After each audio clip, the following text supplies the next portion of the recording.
Scientists used to believe that after childhood, our brains did not change. But in more recent years, it has been proved that our brains can and do change throughout our lives. This is called neuroplasticity. So, how does this work? Our brains have a series of well-established pathways that reflect our habits. But we can change or build new habits. If we learn a new way of doing something, our brains will develop a new pathway. If we start using this new way of doing things more frequently, the old pathway becomes less defined and the new pathway becomes more established. If we use the new pathway often enough, it becomes a habit. But we need lots and lots of practice.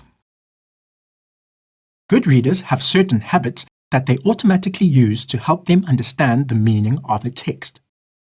As teachers, we need to model and teach all learners the strategies used by good readers. We also need to give learners opportunities to practice these strategies. If learners understand and use these strategies often enough, they could develop the reading habits of successful readers.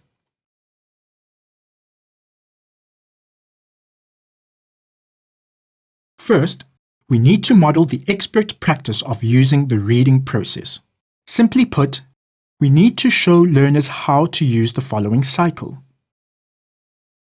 Pre-reading. We need to model and teach the kinds of activities we do before reading. Pre-reading helps us to activate background knowledge and get ready for learning. During reading, we need to model and teach the kinds of activities we do whilst we are reading. During reading, we are taking in new knowledge. We need to be thinking about analyzing the information that we read.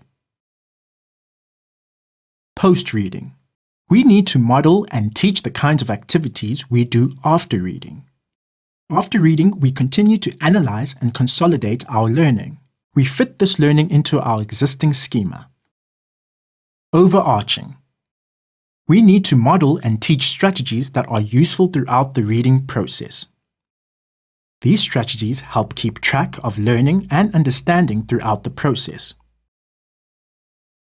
Next, we need to model the expert practice of using reading strategies. When we do this, we must be intentional in our selection of which reading strategies to use at which time. This takes planning. Be explicit in our teaching of reading strategies. We need to name the strategy, tell learners which strategy we are using, and provide a reason for using the strategy. Let's see how a social sciences teacher explicitly tells her learners about the comprehension strategy she plans to use. Today, we will make connections between two texts. This will help us compare and contrast ancient Egypt to ancient Mesopotamia. Most importantly, we need to model our expert practices through thinking aloud. This series of videos will unpack the reading process and some of the different comprehension strategies that we should use in order to help all learners become more successful readers.